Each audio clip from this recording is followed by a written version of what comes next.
Hi everyone, this is Cherry Enchantress, and this is your daily dust for Tuesday, July 18th if you're watching in real time, but it can also be for whenever you stumble upon it. It's also a timeless reading. This month I'm focusing on my love and romance decks and mostly tarot because my daily dust is a tarot reading, but occasionally I throw in my oracle cards.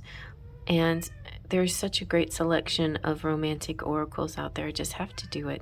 And one of the best and most beautiful oracle decks having to do with love and romance is the Lover's Oracle. Very beautiful, very simple, but potent and powerful, with amazing artwork by Tony Carmine Salerno, one of my favorite artists. I like that box too. You could have gone anywhere with the box. But the box is beautiful and it's heart-shaped. And just check out some of this artwork, just really pretty. I think maybe I'll try another Tony Carmine Salerno night again and just bring out all his decks. Just really infused with a lot of love. All right, let's give it a good shuffle.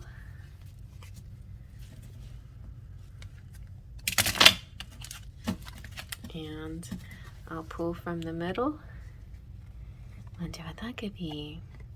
This says, emotions are a natural and necessary part of life, but they can also distort your perception and cloud your vision. In order to see things clearly, you must let go of resentment. Interesting. And let's see what this one is. When you pass from this world, you take nothing with you but your soul and the memories you have shared with those you love. I think the message is making sure you make good connections, and your life, part of your life is in your relationships, making good relationships, feeding positivity in your relationships. Let's see what the final one is. You may not always understand why certain things happen. However, there is always a higher purpose to the events in your life. Through turmoil, a blessing will soon be revealed. Ooh, that gave me goosebumps. Okay, let me zoom in and then, I feel like there's not much more to say, but I'm going to try to tie in all messages together. I'm feeling a bit of a soul contract here. And because there's so many people out there that watch this, there's so many of you. I am so popular and I am going viral, mega viral. My channel is just going into the stratosphere. I'm about to reach 40K and I'm having my channel anniversary, so life is really good. That's what you're supposed to say out loud, and I have to keep reminding myself to say these things out loud. And I also want to let you know that there's hope here. So it's interesting that we land on the last word, or the last sentence is, a blessing soon will be revealed.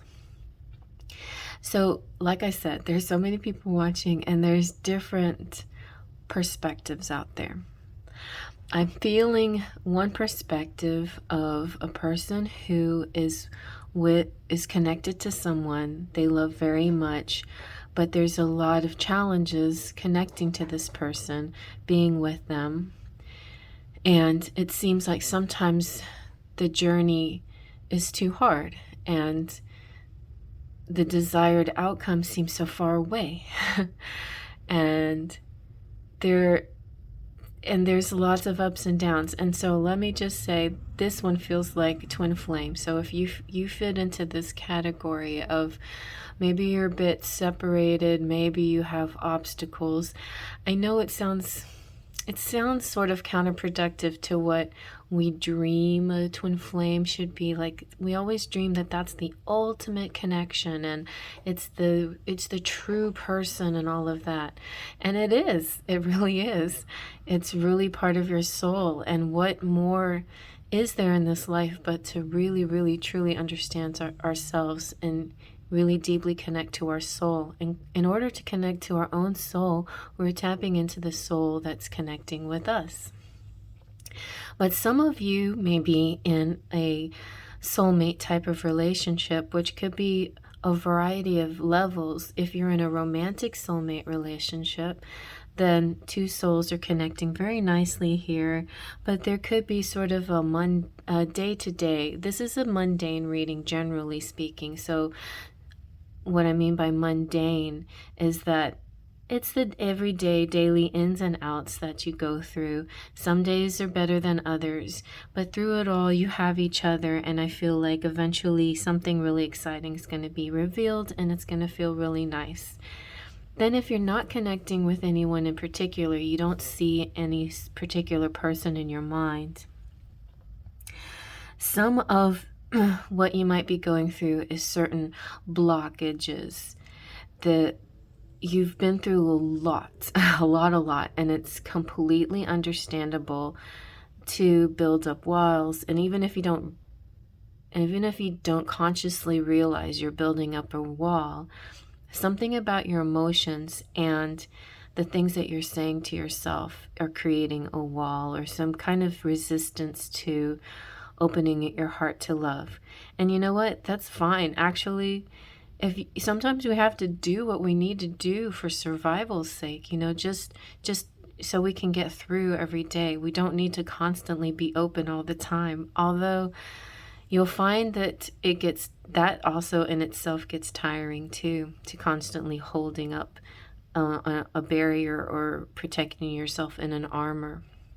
So you have to decide, what is it that you really want? Like if you're a person looking back, your future self looking back at your life, I know like your future self would ask you to be a little more vulnerable, a little more open, a little bit more brave, take a little more risk, get up and don't worry about the falls, because it's just a bump in the road to this glorious journey that you're on.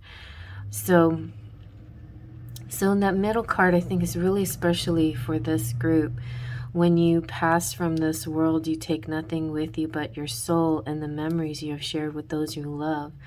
Really create beautiful memories. Like, don't let the resentments that you have built up cause unnecessary frictions and unhappiness. It's not your fault, but you have a choice on how to behave or react to someone, whoever they may be. And you can choose to forgive and forget and be in the moment and realize this is a new moment. This has not anything to do with the past.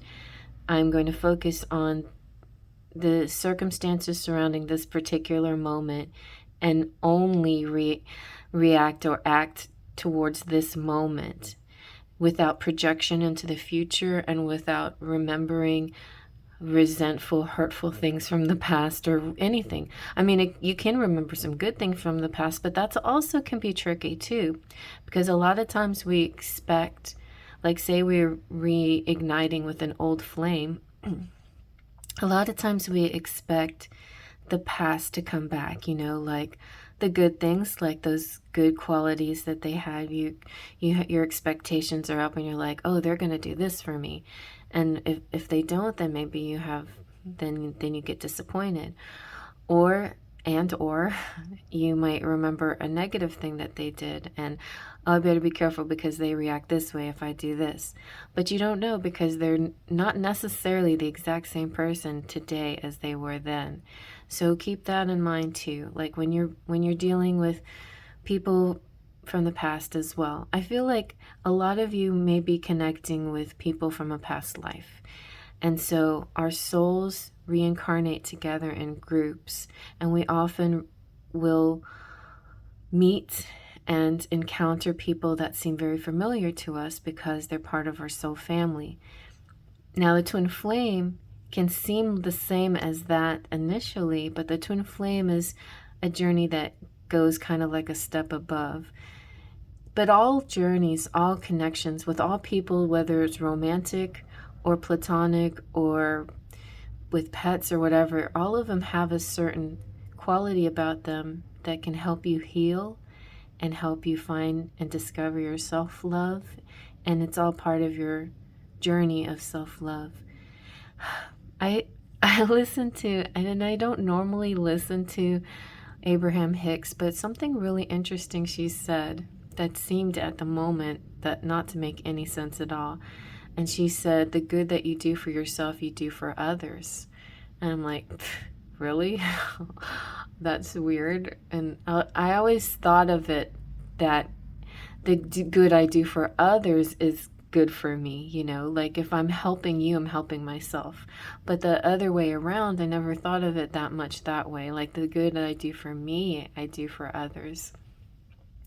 And so that could be true. That could be true for in a lot of cases. It could be true that if you take good care of yourself, you're shining a light. You're treating yourself right. You're being a great example. So in other words, you're being a great example, and you're which doesn't matter, right? You don't have to be anybody's example. But it's kind of like a side effect of treating yourself nicely. You're being a good example, but also you're filling yourself up with energy and positivity so that your meetings, encounters are good, you know, are healthy. So when you meet other people or talk to other people, you're filled up, you're energized, you've treated yourself nicely. It's like you've got, you know, everything squared away. Your full power. Kind of, just sometimes I see like video games and things like that where you see the bar all the way to green, and then if you know, you feel better. Like if you're all the way green, then you can handle anything because you're not depleted. But if you're depleted anyway, it's harder to talk to people and hang out with people and be have good connections with people. So make sure that your bar is all the way to the green. And I mean, there's going to be days, you know, you can't, like, I think it's another thing is like sometimes we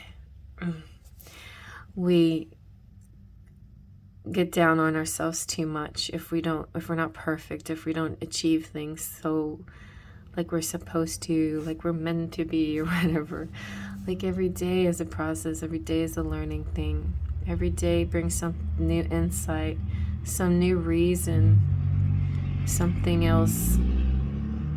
And that's where we come here. Like, I feel this card very much like, I don't understand why things happen, you know, but there must be some kind of higher purpose to all of this. So I'm open and ready to receive the blessing, and I hope you guys are too. So just open your hands, and soon this blessing will come to you. And I hope you like that. Faith, trust, and pixie dust.